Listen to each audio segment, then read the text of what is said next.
The date is September 9, 2023.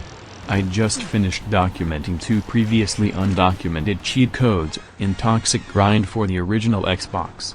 I felt like I was on a roll, so I decided to look into more games that content creator Aesthetic47 had played, to see if I could make any discoveries there. All the Tony Hawk and related games have modding communities already, and nothing looked interesting. Then, I found an interesting candidate, a niche game known simply as Rolling. Rolling is an extreme sports rollerblading game, which was planned to be the first in a series managed by John Julio, the famous rollerblader. However, Ridge Software, the studio who developed the game, shut down after getting the game to around 90% completion.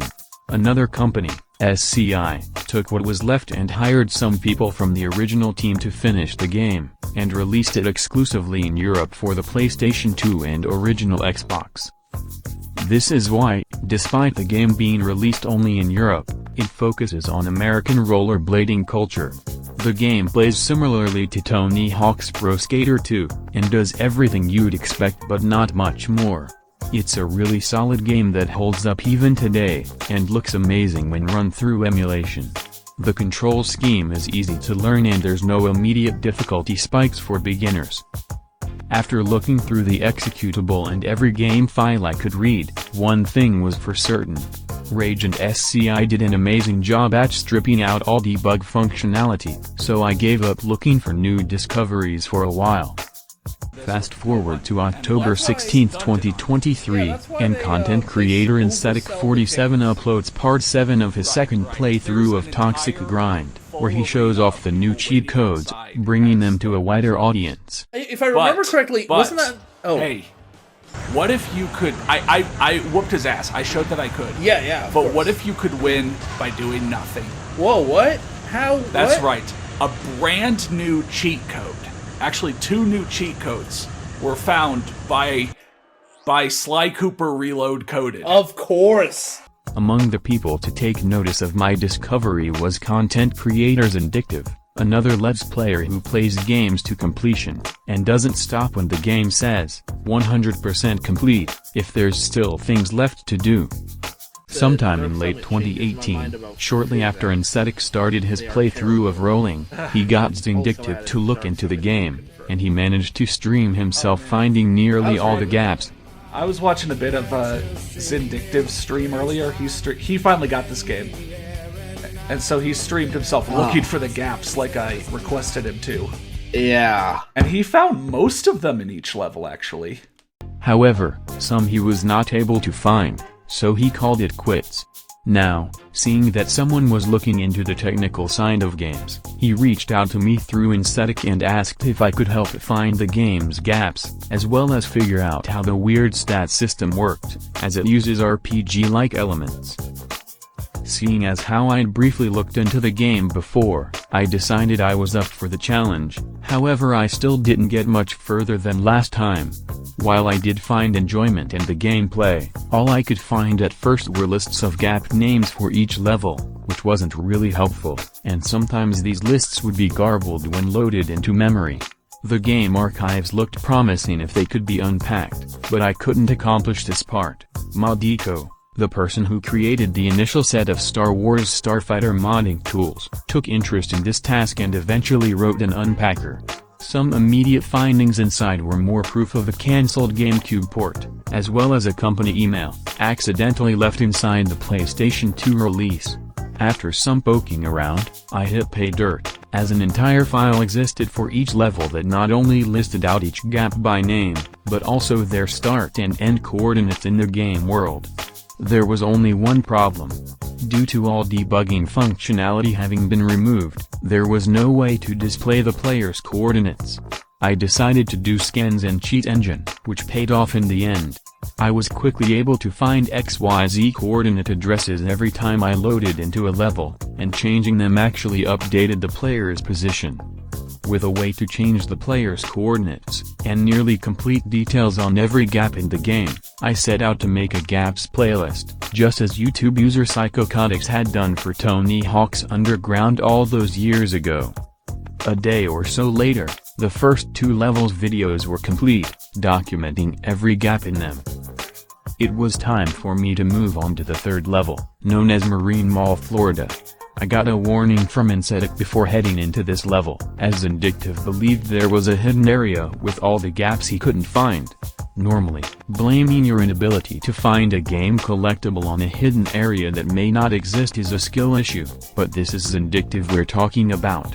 Due to the completionist he is, and due to the fact that the game was deemed very complete by SCI before they finished it, there wouldn't be any glaring issues such as missing gaps.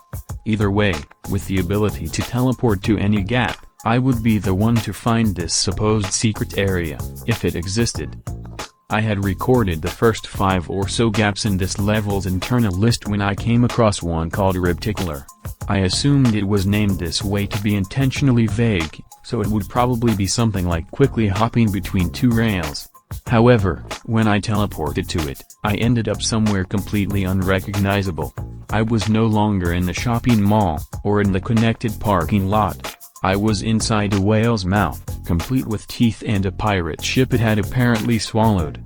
Aside from the fact that there was no living whale anywhere in the level, I also didn't see a proper entrance for this, apart from the mouth.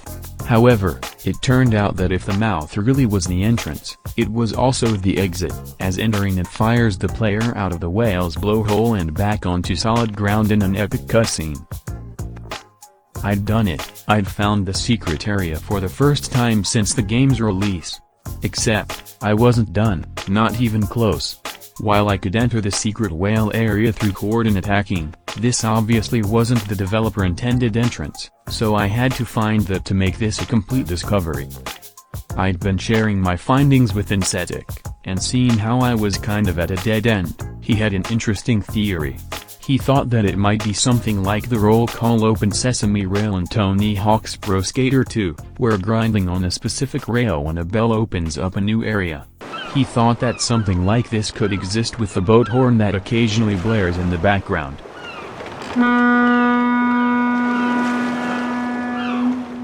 However, there wasn't enough context to start testing this kind of thing.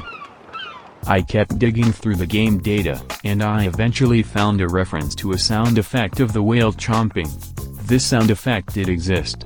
I tried jumping out to see as far as I could, but it's just a reset barrier out there.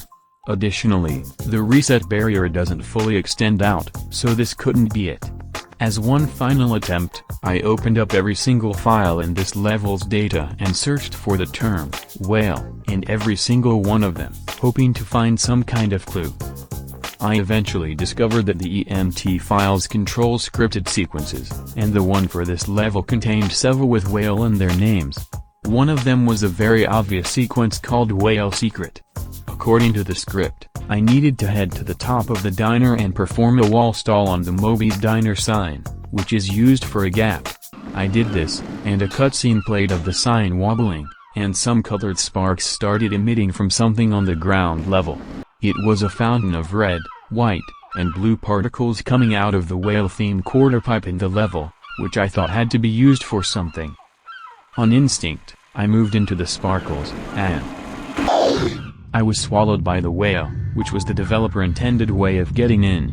All 7 gaps that Vindictive couldn't get were inside the whale's mouth.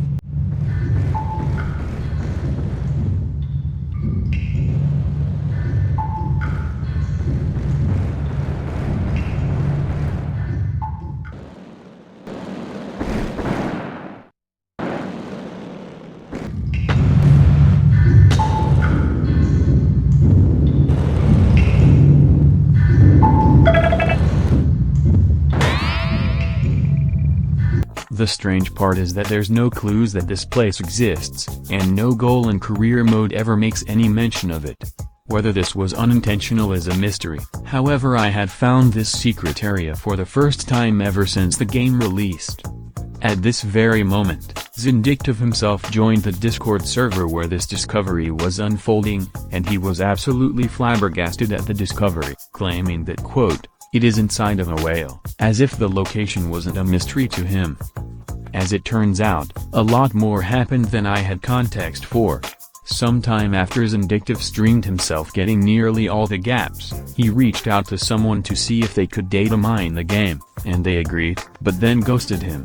Presumably sometime after this ghosting, he was talking to someone about the mall level, when they said there's a whale somewhere, but refused to elaborate, and likely hadn't even played the game at all, probably making a joke about the level's whale theme. In fact, Zindictive was convinced this person was just trolling and had no idea.